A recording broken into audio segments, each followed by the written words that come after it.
আসসালামু আলাইকুম, কেমন আছেন সবাই? আশা করি সকলেই ভালো আছেন। এই তো আজ সকাল সকাল চলে এলাম রান্নাঘরে। সেদিন আমার হাজব্যান্ড এই মাছগুলো এনেছিল, কাটা হয়নি আর, তাই ভাবলাম আজ এই মাছগুলো কেটে ফেলি, তাই ভিজিয়ে রাখছি। মাছ কাটাটা আমার এক বিশাল ঝামেলার কাজ মনে হয়। আসলে গৃহিণীদের সব ধরনের কাজ করতে হয়।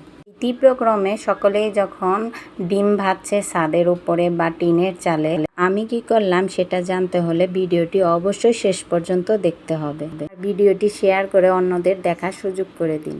এদিকে আমি মাছগুলো কেটে ধুয়ে পরিষ্কার করে নিয়েছি। এগুলো একটু বড় সাইজের পুঁটি মাছ ছিল। আমার ছেলে পুঁটি মাছ খেতে চায় না, তো খুবই ফেভারিট।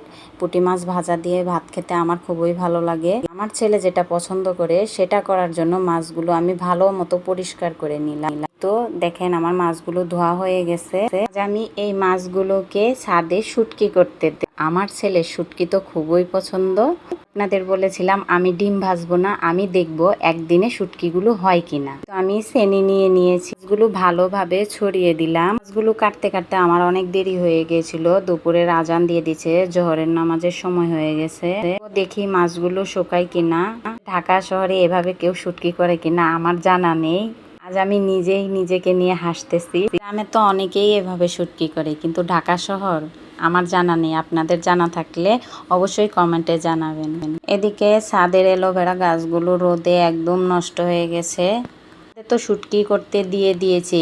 এদিকে কাক আমার শুটকিগুলোর পিছনেই ছাড়তেছিল না, তাই আমি আমার ছেলের মশারিটা নিয়ে ঢেকে দিয়েছি। এই দেখেন সন্ধ্যায় এসে দেখি আমার শুটকিগুলো এরকম হয়ে গেছে। দেখতে তো অনেক ভালো লাগতেছিল। আপনাদের ভাইয়া দেখে হাসতেছিল যে হ্যাঁ শুটকিগুলো প্রায় হয়ে গেছে, আরেকদিন রোদ দিলে একদম মচমচে হয়ে যাবে, তাহলে আমি অনেকদিন সংরক্ষণ করে খেতে পারবো। এদিকে আমার ছেলে বলছিল মা এগুলো কি শুটকি একদম হয়ে গেছে, তুমি কবে রান্না করবে? বললাম বাবা আর একদিন লাগবে, তারপর তোমাকে রান্না করে খাওয়াবো। এদিকে আমি চলে এসেছি, আজকে আমি একটু আইসক্রিম বানাবো।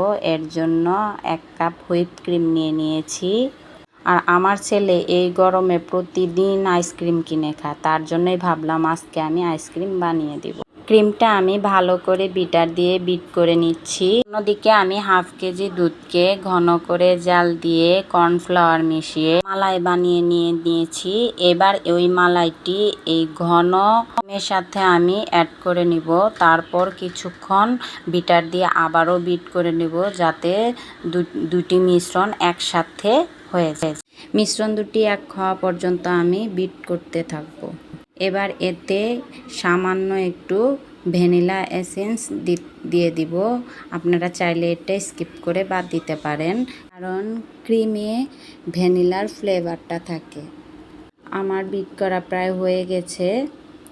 এদিকে আমার ছেলে বলছে মা আর কতক্ষণ লাগবে আইসক্রিমটা জমতে? আমি বললাম বাবা আইসক্রিমটা তো আমি এখনো বানাইনি, তাহলে কিভাবে হবে তাড়াতাড়ি? আমি আজকে ভ্যানিলা আইসক্রিম বানাচ্ছি, কারণ আমার বাসায় কোনো চকলেট ছিল না বা কোকো পাউডারও ছিল না। তার জন্য আমি ভ্যানিলা আইসক্রিমটা বানিয়ে দিচ্ছি, যাতে আমার ছেলে দোকানে গিয়ে না আইসক্রিম কিনে খায়। আপনারা চাইলে বাচ্চাদের জন্য এটা বাসায় বানিয়ে রাখতে পারেন। মিশ্রণটি এখন আমি একটি বাটিতে ঢেলে নেব। আপনারা চাইলে এটার উপরে বাদাম দিতে পারেন, কিশমিশও অ্যাড করতে পারেন। আমি কোনো কিছুই অ্যাড করিনি, আমি ঢেলে সরাসরি ফ্রিজে রেখে দিয়েছিলাম।